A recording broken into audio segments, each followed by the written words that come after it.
Now going to question 13. Here we have another data question, also known as a command of evidence question. For these, you want to start with the prompt, make sense of the text in your own words, determine how the data illustrates that information, and then look at the answer choices, only in that order, because the number one thing we work on as tutors is the order in which you do everything that will maximize your chances of arriving at a right answer. The opposite of doing it the right way is looking at the answer choices too soon. If you're looking through those answer choices before you've been able to make sense of these incredibly complicated scenarios, you give yourself a much worse chance of success. So let's start reading. Here we're looking for the choice that describes data that support their conclusion. So we're looking for their conclusion. And let's start reading. These solar cells convert light into electricity more efficiently than earlier kinds of solar cells, and manufacturing advances have made them commercially attractive. One limitation of the cells, however, has to do with their ETL layer, through which absorbed electrons must pass.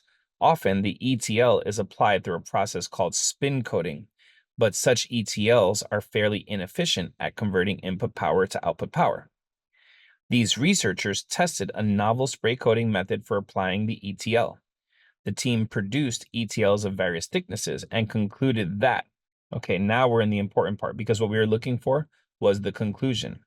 So they concluded that spray coating holds promise for improving the power conversion efficiency of ETLs in the solar cells. So here's something really important. This is incredibly intimidating to most students. It's talking about something highly technical and scientific, but if you stay focused, you know what to get rid of and what to keep, and it makes the question much more easy for you. Because once again, we are looking for the conclusion. The conclusion is right here in blue. So for the most part, we'll be ignoring much of what we read in green. There is a chance that somewhere in there's some background information that'll be important. But if we focus on too many things all at once, it's impossible to really do this. So next, let's find out how in the data we can see that spray coating is holding promise for improving the conversion efficiency. So here we have the spray coating in these two bars, and we have the spin coating in these two bars.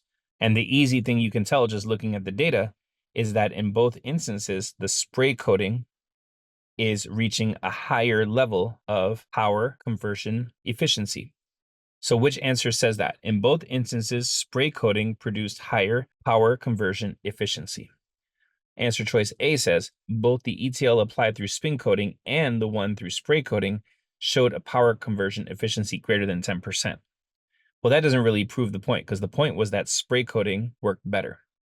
If we're grouping the spray and spin coating together, then it doesn't prove the point that spray coating is better.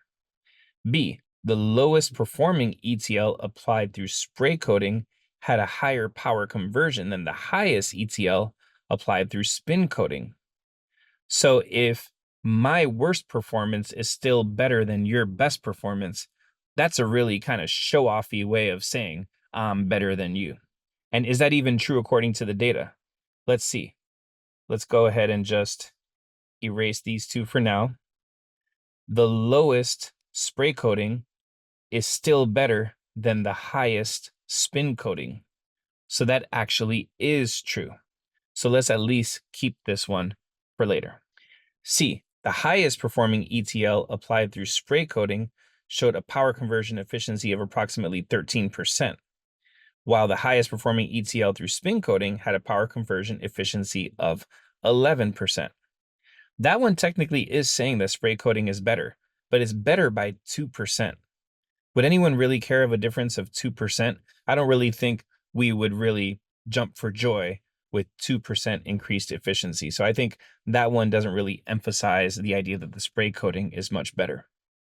And D, there was a substantial difference in power conversion efficiency between the lowest and highest performing ETLs applied through spray coating. Well, this one is comparing spray coating to spray coating. It doesn't mention the other one, the spin coating, at all. So there's no way from this to say, well, spray coating is better than spin coating. So we can easily get rid of this.